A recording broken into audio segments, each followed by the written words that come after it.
வணக்கம். கதிரவன் நியூஸின் காலை நேர செய்திகள். விரிவான செய்திகளுக்கு முன்பதாக தலைப்புச் செய்திகள். புதிய ஓய்வூதிய திட்டங்களை அறிமுகம் செய்யும் அரசாங்கம். இலங்கை ஜனாதிபதியின் முக்கிய உத்தரவு வெளியான வர்த்தமானி. போதைப்பொருள் வேட்டையில் 948 பேர் கைது. கொழும்பு நோக்கி சென்ற சொகுசு தொடருந்தில் மோதி இளம்பெண் உயிரிழப்பு. மக்களின் வங்கிக் கணக்குகளுக்கு ஏற்பட்டுள்ள ஆபத்து, போலீசார் விடுத்துள்ள எச்சரிக்கை. வெளிநாடுகளில் பதுங்கியிருக்கும் 89 இலங்கையர்களுக்கு விடுக்கப்பட்டுள்ள சர்வதேச சிவப்பு அறிவித்தல். யாழில் கடத்தொழிலுக்கு சென்ற நால்வரை காணவில்லை, தேடும் பணி தீவிரம். நைனாதேவில் பாடசாலை அதிபர் நீரில் மூழ்கி மரணம். அமெரிக்காவிலிருந்து எரிபொருளுடன் இலங்கைக்கு வருகை தர உள்ள கப்பல்கள். அடுத்த 24 மணி நேரத்தில் வானிலையில் ஏற்படவுள்ள திடீர் மாற்றம் தொடர்பான விரிவான செய்திகள். இலங்கையில் உள்ள 5 மில்லியன் முறைசாரா துறை ஊழியர்களுக்கு ஓய்வூதியம் வழங்க அரசாங்கம் நடவடிக்கை எடுத்துள்ளது. சுமார் 6 மில்லியன் ஊழியர்களில் குறைந்தபட்சமாக 5 மில்லியன் ஊழியர்களையாவது இலங்கை சமூக பாதுகாப்பு சபையின் ஓய்வூதிய திட்டத்துக்குள் கொண்டுவர திட்டமிட்டுள்ளதாக கிராமிய அபிவிருத்தி, சமூக பாதுகாப்பு மற்றும் சமூக வலுவூட்டல் அமைச்சு தெரிவித்துள்ளது. குறித்த விடயத்தை கிராமிய அபிவிருத்தி, சமூக பாதுகாப்பு மற்றும் சமூக வலுவூட்டல் பிரதி அமைச்சர் வசந்த பியதிச தெரிவித்துள்ளார். அரசு துறை ஊழியர்களுக்கு ஓய்வூதிய உரிமைகளும், தனியார் துறை ஊழியர்களுக்கு ஊழியர் சேமலாப நிதி நன்மைகளும் மற்றும் விவசாயிகளுக்கு விவசாய ஓய்வூதிய திட்டமும் நடைமுறையில் உள்ளதாக குறிப்பிட்டுள்ளார். இருதரப்பினரை தவிர சுமார் 6 மில்லியன் மக்கள் முறைசாரா வேலைவாய்ப்புகளில் ஈடுபட்டுள்ளனர். இலங்கை சமூக பாதுகாப்பு சபை அவர்களில் சுமார் 3 மில்லியன் பேரை ஏற்கனவே இதில் பதிவு செய்துள்ளது. எனினும் தற்போது சுமார் 1.6 மில்லியன் உறுப்பினர்கள் மட்டுமே முறையாக பங்களிப்பு பணத்தை செலுத்தி வருகின்றனர். எமது திட்டம் இந்த ஓய்வூதிய காப்புறுதியை குறைந்தபட்சமாக 5 மில்லியன் முறைசாரா துறை ஊழியர்களுக்காவது விரிவுபடுத்துவதாகும் என்று அவர் மேலும் தெரிவித்தார். அரசாங்க ஓய்வூதிய பலன்களுக்கு தகுதி பெறாத 18 முதல் 59 வயதுக்கு இடைப்பட்ட நபர்களுக்காக சுரக்கும் ஓய்வூதிய திட்டம் திறக்கப்பட்டுள்ளதாக இலங்கை சமூக பாதுகாப்பு சபை அண்மையில் தெரிவித்துள்ளது. மின்சாரம், குடிநீர், சுகாதாரம், உணவு மற்றும் போக்குவரத்து, தகவல் தொடர்பு, ஒலிபரப்பு மற்றும் ஊடகம் உள்ளிட்ட 15 சேவைகள் அத்தியாவசிய சேவைகளாக அறிவிக்கப்பட்டுள்ளன. 1979 ஆண்டின் 61ஆம் இலக்க பொது மக்கள் அத்தியாவசிய சேவைகள் சட்டத்தின் 2ஆம் பிரிவின் கீழ் தனக்கு வழங்கப்பட்டுள்ள அதிகாரங்களுக்கு அமைய ஜனாதிபதி அனுரகுமார் திசாநாயக்க இந்த உத்தரவை பிறப்பித்துள்ளார். எந்தவொரு அரச கூட்டுத்தாபனம், அரசாங்க திணைக்களம், உள்ளூராட்சி மன்றம் அல்லது கூட்டுறவு சங்கம் ஆகியவற்றின் மூலம் வழங்கப்படும் இந்த சேவைகளுக்கு எவ்வித தடங்களும் ஏற்படுவதை தடுக்கும் நோக்கில் இந்த நடவடிக்கை எடுக்கப்பட்டுள்ளது. ஜனாதிபதியின் செயலாளர் NS குமாரநாயக்காவின் கையொப்பத்துடன் வெளியாகியுள்ள இந்த வர்த்தமானி அறிவித்தலில் குறிப்பிடப்பட்டுள்ள 15 அத்தியாவசிய சேவைகளின் விவரங்கள் வருமாறு: 1. மின்சார விநியோகம் தொடர்பான அனைத்து சேவைகளும், பெட்ரோலிய பொருட்கள் மற்றும் எரிவாயு உள்ளிட்ட எரிபொருள் விநியோகம் மற்றும் மருத்துவமனைகள், பராமரிப்பு நிலையங்கள், மருந்தகங்கள் ஆகியவற்றின் நோயாளர்களின் பராமரிப்பு மற்றும் சிகிச்சை தொடர்பான அனைத்து சேவைகள், பயணிகள் அல்லது பொருட்கள் போக்குவரத்துக்கான பொது போக்குவரத்து சேவைகள், வீதிகள், பாலங்கள், விமான நிலையங்கள், துறைமுகங்கள் மற்றும் ரயில் பாதைகள் உள்ளிட்ட போக்குவரத்து மற்றும் சுற்றுலா வசதிகளை பேணுதல், நீர்வளங்கள் மற்றும் வடிகால் அமைப்பு சேவைகள், உணவு மற்றும் அத்தியாவசிய பொருட்களை வழங்குதல், பாதுகாத்தல் மற்றும் விநியோகித்தல், மாவட்ட பிரதேச செயலகங்கள், கிராம உத்தியோகத்தர்கள், சமுத்தி உத்தியோகத்தர்கள் மற்றும் களமட்ட அதிகாரிகள் மூலமாக ஆற்றப்பட வேண்டிய அனைத்து சேவைகளும், அவசர நோயாளர் காப்பு வண்டி, இலங்கை மத்திய வங்கி உட்பட அனைத்து அரசு வங்கிகள் மற்றும் காப்புறுதி சேவைகள் மற்றும் உள்ளூராட்சி மன்றங்களினால் வழங்கப்படும் நீர், மின்சாரம், தீயணைப்பு, கழிவகற்றல் மற்றும் துப்புரவு சேவைகள், நீர்ப்பாசனம் தொடர்பான அனைத்து சேவைகளும் மற்றும் தொலைபேசி, தொலைத்தொடர்பு மற்றும் ஊடகத்துறை சார்ந்த அனைத்து சேவைகளும், தாழ்நிலங்களை நிரப்புதல் மற்றும் அபிவிருத்தி செய்தல் தொடர்பான சேவைகள் மற்றும் விவசாயம் மற்றும் விவசாய காப்புறுதி சார்ந்த அனைத்து சேவைகளும், சூறாவளிக்கு பிந்தைய இந்த அவசர சூழ்நிலையில் பொதுமக்களுக்கு ஏற்படக்கூடிய அசௌகரியங்களை தவிர்க்கும் நோக்கில் இந்த உத்தரவு உடனடியாக நடைமுறைக்கு வரும் வகையில் ஜனாதிபதியினால் பிறப்பிக்கப்பட்டுள்ளமை குறிப்பிடத்தக்கது. முழு நாடுமே ஒன்றாக எனும் தேசிய திட்டத்தின் நேற்று நாடு தழுவிய ரீதியில் போலீசாரால் முன்னெடுக்கப்பட்ட அதிரடி சோதனை நடவடிக்கைகளில் 948 சந்தேக நபர்கள் போதைப் பொருட்களுடன் கைது செய்யப்பட்டுள்ளனர். இந்த தேசிய திட்டத்தின் நேற்று முன்தினம் ஒரே நாளில் மட்டும் நாடு முழுவதும் 947 விசேட தேடுதல் சோதனைகள் நடத்தப்பட்டுள்ளன.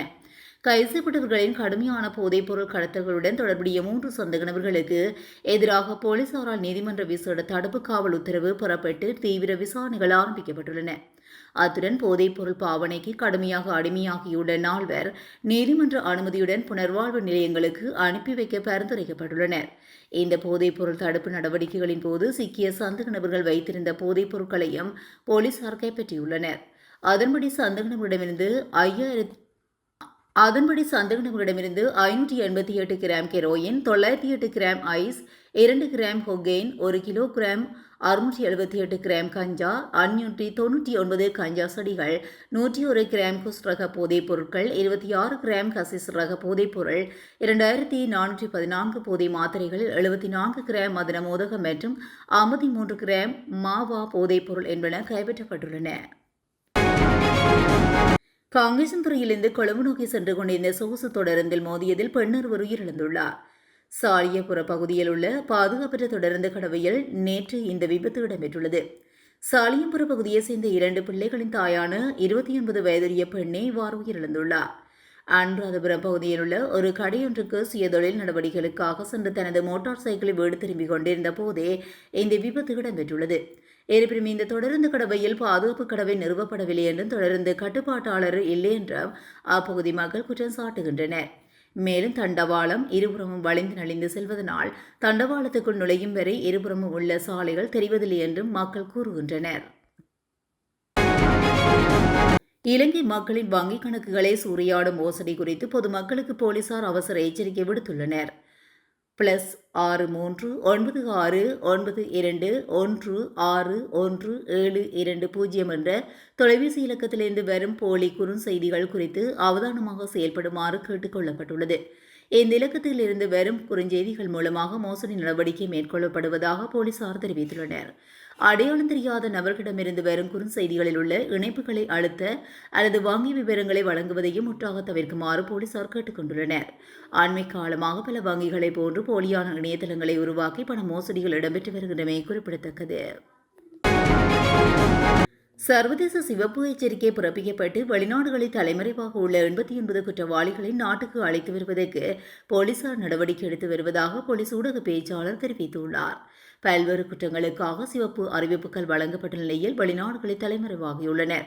இதற்கு அமைய முன்னெடுக்கப்பட்ட விசாரணைகளில் ஐக்கிய அரபு ராஜ்யத்தில் தலைமறைவாக இருந்த 8 குற்றவாளிகள் நேற்று முன்தினம் இரவு நாட்டுக்கு அழைத்து வரப்பட்டதாக ஊடக பேச்சாளர் மேலும் தெரிவித்தார்.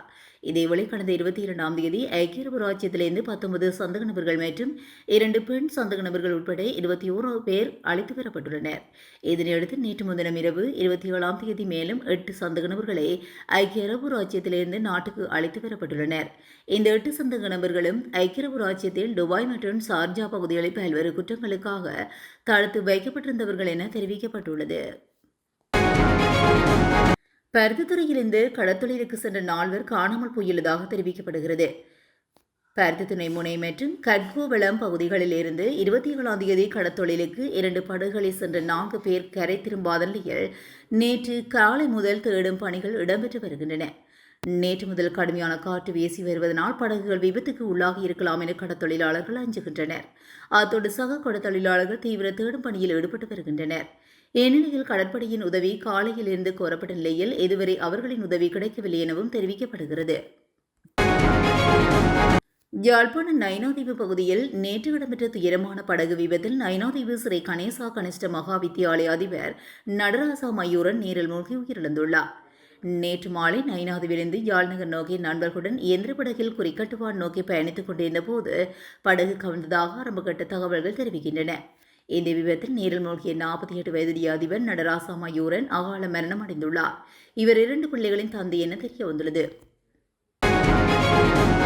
நாட்டுக்கு 89,000 மெட்ரிக் டன் மசகு எண்ணெய் ஏற்றிய கப்பல் ஒன்று வருகை தரவுள்ளதாக இலங்கை பெட்ரோலிய கூட்டுத்தாபனத்தின் முகாமைத்துவ பணிப்பாளர் மயூர நெதிகுமார் தெரிவித்துள்ளார். அமெரிக்காவிலிருந்து இந்த மசகு எண்ணெய் ஏற்றிய கப்பல் நாட்டை வந்தடைய உள்ளதாக அவர் குறிப்பிட்டுள்ளார். இதனைத் தொடர்ந்து மத்திய கிழக்கு பிராந்தியத்திலிருந்து 95,000 மெட்ரிக் டன் மசகு எண்ணெய் ஏற்றிய மற்றொரு கப்பல் எதிர்வரும் மே மாதம் 31ஆம் தேதி நாட்டை வந்தடைய திட்டமிடப்பட்டுள்ளதாக அவர் மேலும் குறிப்பிட்டுள்ளார். இந்த 2 கப்பல்களினது வருகையின் மூலமாக இலங்கைக்கு மொத்தமாக 1,84,000 மெட்ரிக் டன் மசகு எண்ணெய் கிடைக்கப்பெறவுள்ளது. அடுத்த 24 மணி நேரத்துக்கான வானிலை மாற்றம் தொடர்பில் வளிமண்டலவிய திணைக்களம் முன்னறிவிப்பை வெளியிட்டுள்ளது. நாட்டின் தென்மேற்கு பகுதிகளில் தற்போது நிலவும் மழையுடனான வானிலை தொடரும் என வளிமண்டலவிய திணைக்களம் தெரிவித்துள்ளது. அதன்படி இன்று மேல் சபரமுவ மற்றும் வடமேல் மாகாணங்களிலும், காலி மாத்தறை, கண்டி மற்றும் நுவரெலியா மாவட்டங்களிலும் அவ்வப்போது மழை அல்லது இடியுடன் மழை பெய்யக்கூடும் என அறிவிக்கப்பட்டுள்ளது. பிற்பகல் 1 மணிக்கு மேல் ஓவா மாகாணம், அம்பாறை மற்றும் மட்டக்களப்பு மாவட்டங்களில் சில இடங்களில் மழை அல்லது இடியுடன் மழை பெய்ய வாய்ப்புள்ளது என அறிக்கை மேலும் தெரிவித்துள்ளது. மத்திய மலைப்பகுதிகளிலும், வடக்கு, வடமத்திய, வடமேற்கு மற்றும் தெற்கு மாகாணங்களிலும், திருகோணமலை மாவட்டத்திலும் மணிக்கு சுமார் 30 தொடக்கம் 40 மைல் வேகத்தில் மிதமான பலத்த காற்று வீச வாய்ப்புள்ளது. இடியுடன் மழையின் போது ஏற்படக்கூடிய பலத்த காற்று மற்றும் மின்னல் அபாயங்களை குறைப்பதற்கு தேவையான நடவடிக்கைகளை மேற்கொள்ளுமாறு வளிமண்டலவிய திணைக்களம் பொதுமக்களை வலியுறுத்துகின்றது. இத்துடன் கதிரவன் நியூஸின் காலை நேர செய்திகள் நிறைவடைகின்றன. தொடர்ந்தும் செய்திகளோடு இணைந்திருக்க கதிரவன் நியூஸுடன் இணைந்திருங்கள். நன்றி, வணக்கம்.